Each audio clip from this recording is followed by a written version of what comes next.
Hello বন্ধুরা, আমি পুষ্পিতা চলে এসেছি তোমাদের সঙ্গে আবারও একটা নতুন ভিডিও নিয়ে। আশা করছি তোমাদের খুব খুব ভালো লাগবে। তো এই যে জামালপুরে বাবার কাছে উত্তরী খোলার দিনের ভিডিও এটা। তো উত্তরী খুলতে গেলে কি করতে হয়, প্রথমত উত্তরী খুলতে গেলে প্রথম বাবার পুকুরে ডুব মেরে গিয়ে উত্তরী খুলে এসে আবার ডুব মারতে হয়। তো এখানে যার যা মানত আছে সেই মানত অনুযায়ী পুজো দেয়। তো এখানে অনেকে দণ্ডি কাটা মানত থাকে, অনেকে উত্তরী খুলে পাঁঠা বলি দেওয়া মানত থাকে। তো যাই হোক, যার যেটা থাকে তাকে তো সেটা করতেই হবে। আর বাবা যেহেতু সবার বাবা সবার মনের আশা পূরণ করে, তাই বাবার কাছে তো সবার মানে কিছু না কিছু চাওয়া থাকে, তাই না? তো সেই চাওয়া অনুপাতে তাদেরকে সেটা দিতে হয়। তো আমার বেশি কিছু চাওয়া নেই, আমার সন্তান যাতে ভালো থাকে, সুস্থ থাকে, সেই উদ্দেশ্যেই বাবার কাছে দণ্ডি কাটা থাকে আর কি। তো আমিও কিন্তু নেমে পড়েছি বাবার পুকুরে স্নান করতে। বাবার পুকুরে ডুব মেরে স্নান করে বাবার পুকুরে জলে পা দিয়ে দণ্ডি কাটা শুরু করতে হয়। তো আমিও কিন্তু এখানে লেগে গেছি দণ্ডি কাটতে। তো সত্যি কথা বলতে গিয়ে বাবার পুকুর থেকে যখন দণ্ডি কাটতে আরম্ভ করা হয়, তখন না মানে বোঝা যায় না আমার সামনে কি পড়ছে বা কি আছে। মানে তখন সত্যি আমাদের একটু বোঝা যায় না যে হাতে কেটে গেল কি ছড়ে গেল, কারণ এখানে প্রচুর মানুষ হাঁটাচলা করে আর প্রচুর মানুষ যাতায়াত করে। আগের বছর তো আমার শাখাটা ভেঙে গেছিলো দণ্ডি কাটতে গিয়ে, অনেক মানুষ মানে এত ভিড় হয়। আমি যেহেতু এখন সকাল 7:30টার মধ্যে চলে এসেছি, তাই একটু ভিড়টা কম আছে। আর আমি যদি এটা বেলা 11:30 বা 10টার দিকে আসতাম না, তাহলে আমি আর এখানে দণ্ডি কাটতে পারতাম না। তখন প্রচুর প্রচুর পরিমাণে ভিড় হয়। এবার বলাও যায় না যে দণ্ডি কাটতে পারতাম না, কারণ পারতেই হবে। তখন ওই ভিড়ের মধ্যে কী হয় বলো তো, দণ্ডি কাটতে গেলে কেউ তোমার গায়ের ওপর দিয়ে পা দিয়ে চলে যায়, কেউ হাতের ওপর পা দিয়ে চলে যায়। এবার কিছু বলার নেই, কিছু বলতে পারবে না। আর দণ্ডি কাটার সময় প্রথমত কথা বলতে নেই, কারো মানে তাকাতেও নেই। এবার দণ্ডি কাটতে গেলে নিজের মন মতো কাটতে হবে। তো দণ্ডি আমি কাটি আমার চিকুবাবুর জন্য, কারণ চিকুবাবুর না প্রচণ্ড পরিমাণে শরীরটা খারাপ হয়। চিকুবাবুর এত শরীর খারাপ করে সে বলে বোঝানো যায় না। তো বাবাকে একটা জিনিসই চাইছি, বাবা আমার সন্তান যেন নিরোগা থাকে, আর কিছুই লাগবে না। তো সন্তানের মঙ্গলের জন্য মা তো সব কিছুই করতে পারে, আর আমি তো সামান্য এইটুকুনা কাজ দণ্ডি কাটে, এটা কি আর আমি করতে পারবো না? অবশ্যই আমি পারবো। তো ভগবান আমার সন্তানকে যেন সুস্থ রাখে, ভালো রাখে, ব্যাস এইটুকুই। আর কি চাই বলো? তো যাই হোক, আমি এখানে দণ্ডি কাটছি। আর আজকে কিন্তু মানে আজকে বাবার একটা ভুল, আমি যেদিন ভিডিওটা করেছি সেদিন কিন্তু আমাদের ছিল জামালপুরে বাবার উত্তরী খোলা। তো এদিন কিন্তু প্রচুর প্রচুর পরিমাণে ভিড় হয় আর প্রচুর লোক হয়, কারণ প্রত্যেকটা মানুষকেই না ওই বাবার পুকুরের জলে স্নান করতে হবে। তুমি মানে জল দেখে ঘেন্না করতে পারবে না, কারণ বাবার পুকুরের জলটা দই হয়ে যায়। বাবার পুকুরে ওইটুকু জলে ধরো 40-50 হাজার সন্ন্যাসী চান করবে, আর বাবার জল তখন দই থাকে, পুরো দই হয়ে যায় বাবার জলটা। আর আমাদের না রিচুয়ালস আছে, মানে উত্তরী খুলতে গেলে মানে মূল সন্ন্যাসীর গায়ে একটু নিম পাতা আর কাঁচা হলুদ বাটা লাগিয়ে দিতে হবে। তারপর সে একটু তোমার গায়ে ছুঁয়ে দেবে, তারপর গিয়ে তুমি বাবার পুকুরে স্নান করে তারপর তুমি অন্য কোনো কলের জলেই হোক আর পুকুরেই হোক স্নান করতে পারবে, আর কোনো অসুবিধা নেই। তখন তোমার উত্তরী খোলা হয়ে যাওয়া মানে আর তোমার কোনো ব্যাপারই নেই। তো যাই হোক, এখানে আমি এই দেখো চলে এসেছি বাবার ঘরের সামনাসামনি। অনেকটা কথা বলতে বলতে বলাই হলো না তোমাদেরকে।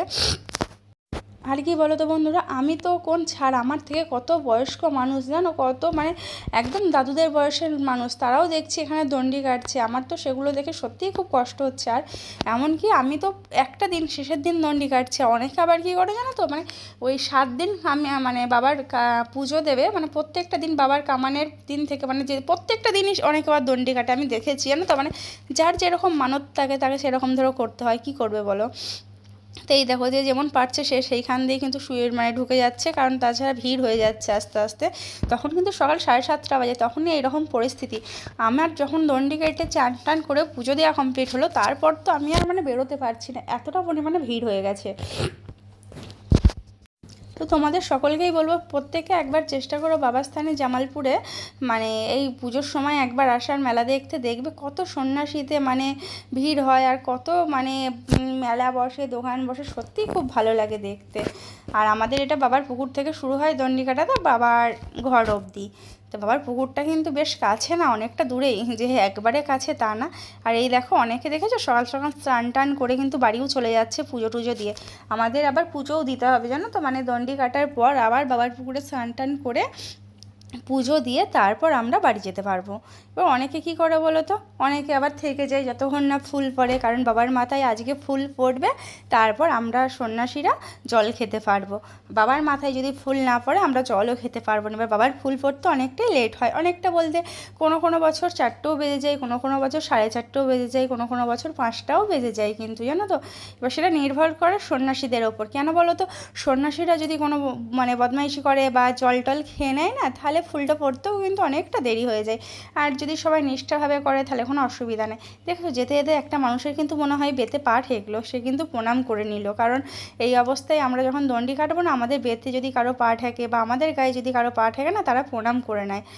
যারা মানে তারা মানে, আবার অনেকে মানতেও পারে না, অনেকে চলেও যায়, কিছু করার নেই, কী করবে বলো, কতই বা করবে। তা যাই হোক, এই দেখো বন্ধুরা আমি চলে এসেছি বাবার মন্দিরের কাছাকাছি। তো দেখো তোমরা এবার কত ভিড় আর কত মানে লোকজন পুজো দিতে যাচ্ছে, উত্তরী খুলতে যাচ্ছে। আর আজকেও না অনেক বাইরে থেকে লোকজন আসে।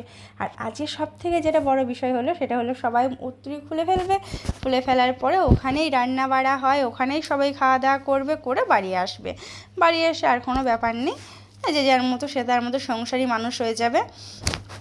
তো আমি কিন্তু চিকুবাবুকে নিয়ে আসিনি, জানো তো। চিকুবাবু বলছিল যে আমাকে নিয়ে চলো মা, নিয়ে চলো। আমি বললাম না বাবা, তোমায় নিয়ে আমি পারবো না, কারণ এই মুহূর্তে আমি নিজেই নিজেকে মানে একটু খুবই কষ্ট হয়, নিজের খুবই কষ্ট হয়, মানে সে বলে বোঝানো যাবে না। কিন্তু সেই মুহূর্তে আমি ওকে দেখবো কী করে বলো। আবার যদি কেউ থাকে সেটা একটা আলাদা বিষয়, আর একা একা আসা যাওয়াতে সম্ভব হয় না, প্রচুর কষ্ট হয়, প্রচুর প্রচুর। আর এই দেখো এদিকে না আশেপাশে প্রচুর দোকান থেকে অনেকে এখান থেকেই পুজো কিনে নেয়, অনেকে মানে সবাই পুজো কিনে নেয়। মানে পুজো দিতে চাইলে তোমার কোনো অসুবিধা নেই, তুমি বাবার পুকুরে স্নান টান করেও পুজো দিতে পারবে এখান থেকে পুজো কিনে নিয়ে, মানে তুমি আসতে পারলেই হবে। আর এই দেখো বাবার মন্দিরে দেখেছো কেমন ভিড় হয়ে যাচ্ছে আস্তে আস্তে। সকাল 7:30 তখনই এরকম অবস্থা, তারপর 11:30 12টা বাজলে আর দেখতে হয় না, তখন আর মানে চান্স পাওয়াই যাবে না, এখানে এতটা পরিমাণে ভিড় হয়ে যাবে তখন। তো যাই হোক, বাবার কাছে আমি চলেই এসেছি। এই দেখো বাবার এটা মানে ঘন্টাগুলো আছে, তার নিচেটাতেই আছি আমি এখন দণ্ডি কাটতে কাটতে। আর এখান থেকে আর বেশি দূরও নয়, এই যে বাবার মন্দিরে আমি চলে এসেছি। আর এখানতেই আমাদের দণ্ডি শেষ করতে হবে, কারণ এখানে বাবার তসলা। বাবাকে একটা জিনিসই চাইবো, আমার সন্তান যেন ভালো থাকে, সুস্থ থাকে, নিরোগা রাখে। আর কি চাইবো বলো, আর আমার কিছুই চাওয়ার নেই। হে মহাদেব, তুমি এইটুকু আমার মনের আশা পূরণ করো, তাহলেই হবে। কারণ আর আমার কিচ্ছু লাগবে না। আমি স্নান টান করে চলে আসার পর এই দেখো পুজো দিতে যাওয়ার জন্য রেডি হয়েছি। এবার আমরা গিয়ে পুজো দিয়ে নেব, কারণ হত্তুরি খোলা হলো, দণ্ডি কাটা হলো, এবার বাকি আছে শুধু পুজোটা দেওয়া। তো পুজোটা দেবো। আর এইদিকে দেখো মানে যারা উত্তরী খুলছে তারা কীভাবে উত্তরী খুলছে সেটাও তোমাদের একটুখানি দেখিয়ে দিই। ওই দেখো, দেখেছো মূল সন্ন্যাসীর কাছে গেছে, ওই উত্তরীটা খুলবে তারা, আর তারা একটু নিম পাতা হলুদ দিয়ে দেবে গায়ে।